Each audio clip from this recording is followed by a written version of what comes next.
Today we talk about creating a character in 5th edition Shadowrun.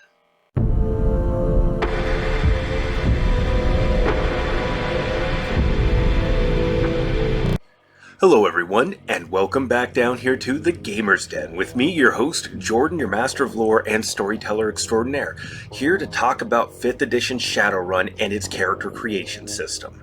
And like I said last time around, the priority system allows you a fairly wild array of different characters that you can build using it. And you can take two characters of the same concept and meta type, using the example I gave last time, two human street samurai, and you can use the priority system to create wildly different characters. One could start off with an abundance of resources that allows them some reasonably good cyberware or bioware and different weaponry, and then the skills to use those different weapons to great effect. But then you can make another street samurai that is focused specifically on adopting this ancient way of fighting, using bows, arrows, and then swords in combat, foregoing the advantages that firearms might give them, boosting their attributes to a very high place, and having minimal, if alright, kind of cyberware to supplement. So, like I said, you can make very, very, very different characters using this system. But before we get into more of the specifics of everything, if you're new here to the channel, go on down there and hit the subscribe button and become a regular member here at the Gamer's Den. Or, if you're already part of such an illustrious roster, then go on down, hit the like button, and share the video far and wide. And now that I've got all of my self-promotion out of the way, we'll go ahead and get into this. To begin with, for character creation, in this general overview, what you're going to do is first pick out the concept that you're going for, because you're not picking out a class like you would for Pathfinder, D20 Modern, or Dungeons & Dragons. You're going to be picking out the goal that you're building towards, and they give you 6 baseline archetypes to begin with, namely the aforementioned Street Samurai, Face, Rigger, Decker, Technomancer, and Magic User, which the different kinds of magic users that you can create. You have mages, aspected mages, shamans, adepts, but we'll get into those details another time. But those are the baseline there, but there's really a wide variety of things that you can build, like some of the screenshots I used last time. You have Sprawl Ganger, Bounty Hunter, Tank, Covert Ops Specialist, Street Shaman, Occult Investigator. So many different options that you can really work into this game that just give it a wide array of flavors, so you never feel like you're stuck playing the same thing over and over again that you can with other games at times. Like, every fighter, especially if you're going with a high strength build, is going to be using two-handed weapons, or two-handing their weapon and using power attack. That's going to be pretty consistent from at least a mechanical standpoint, just because it's the most efficient option.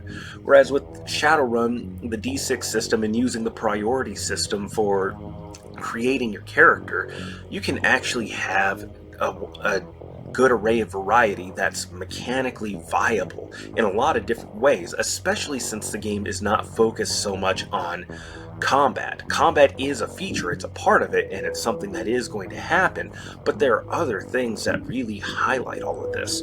Your Deckers can help you avoid quite a bit of combat. Mages can, well, like with any game, shut things down really fast or provide other avenues of approach.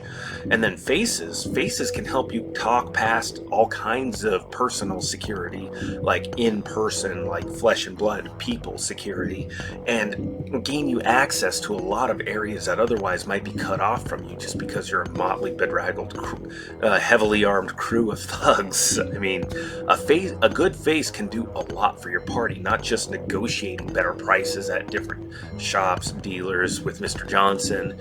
They can do a lot in this game. And so once you pick out your concept, and you go on from there to pick out your metatype. And metatype is just a reference to metahumanity, a term that's meant to include all the different varieties of humanity that have just come up after the surge of magic revealed that, you didn't just have humans, you had elves, you had dwarves. They just looked human before because magic wasn't there to help them express the more, fantastic aspects of themselves. So it's metahumanity. So you you pick out from the base, at least out of the core rulebook, humans, elves, orcs, dwarves, trolls. The other supplementary books have other race options that add yet more variety, but we're going to stick with just the baseline for now, because from there you can go wild and throw in any of the other options that you like, that your GM will allow. So you pick out your concept, you pick out your meta type, and your meta type will offer you different options. Humans start off with more edge.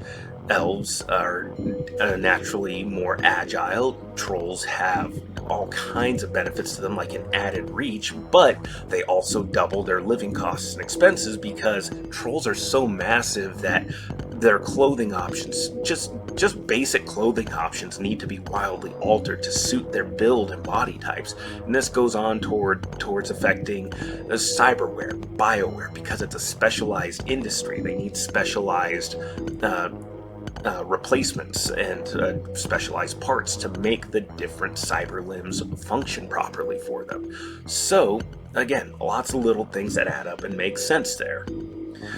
And then after you do that, you actually finally get to the priority chart, which will be popping up here. And you have 5 rows and then 5 columns.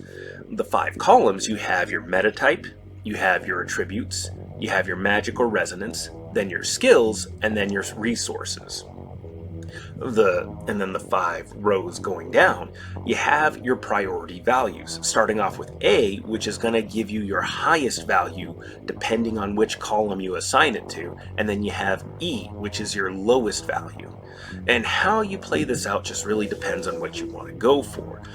There is a certain amount of min-maxing to be had, particularly where magic or resonance is concerned, because if you're playing, you say you want to build a brawler adept, somebody who uses their magic to really enhance themselves and enhance their abilities in close combat. Well, you're going to want a high magic score and some good attributes and probably at least a decent amount of skills, so you can really build that up high. But your magic is also connected and dependent on your essence score. And your essence score is affected by cyberware and bioware, in that if the more augmentations that you have, the more non-human meta type parts that you replace with either bioware or cyberware, the less essence you have. And it's an effect where, like, you become essentially less of yourself because you're replacing yourself with other parts. So you have a weaker connection to magic. A weaker connection to magic means you have weaker spells all the way around. So it's a trade-off. There's a trade-off to be had there, and that means there's also a little bit of min-maxing involved. Most magic users are going to be better off having a good essence score, keeping their essence score high, at least above a 5, if not right there at the starting 6, and then thereby being able to keep their magic at a good high place. Not to say that there aren't ways to raise your magic rating and the like to help offset some of those augmentations that you might take, but it's tricky, it's difficult, and it's not something that a lot of mages will engage in just for those reasons listed already. They want better magic, they want stronger spells to come out. So there is some min-maxing, but that doesn't mean you can't play with it and mix and match a little bit. There's nothing wrong with playing against the min-maxing and getting replacements. You may not have a choice in some cases. Maybe you lose an arm and you need some kind of a replacement. You can't afford bioware, which would have a lesser impact on your essence, so you get a cybernetic augmentation. And joining me now are my 2 most adorable co-hosts, Nora, journeyman storyteller and initiate to the 7th Circle of Lore, and then Atticus, apprentice storyteller and uninitiated to any circles of lore so far. So, yes, there's a little bit of min-maxing, but there's nothing wrong with playing against type either. In fact, I'm a big fan of that all the way around, no matter the game I'm playing. So, you have these different priority values and then these different columns. If you assign priority A to your attribute section, then you're going to start off with more points to distribute amongst your attributes. If you throw that into your resources, you're going to start off with an incredible amount of new yen, which is the currency that the globe runs on in the setting. We'll talk about more setting details later on. So you can already begin to see, just with this brief overview, how you can adjust, mix and match, and really make wildly different characters. It's fantastic. I really can't recommend this enough. This is very cool. And this doesn't even touch on the different qualities that you can purchase, both good and negative. Think of qualities as traits. These are personal qualities, characteristics, and the like. And you start off with 25 karma for purchasing good qualities, and you can take bad qualities that will give you extra karma that you can use for your good qualities. So just to bear in mind though, karma is what you use after character creation to boost your stats, to increase your skills, to increase skill groups and the like. So you're limited on what you can keep after. You get 25 karma to start with, but you're only allowed to keep 7 points of karma for after character creation. So it's beneficial for you to spend as much of your karma as you can purchasing these different qualities. And purchasing a bunch of negative qualities will not net you extra karma for afterwards. So spend it on qualities now and don't overload yourself too much.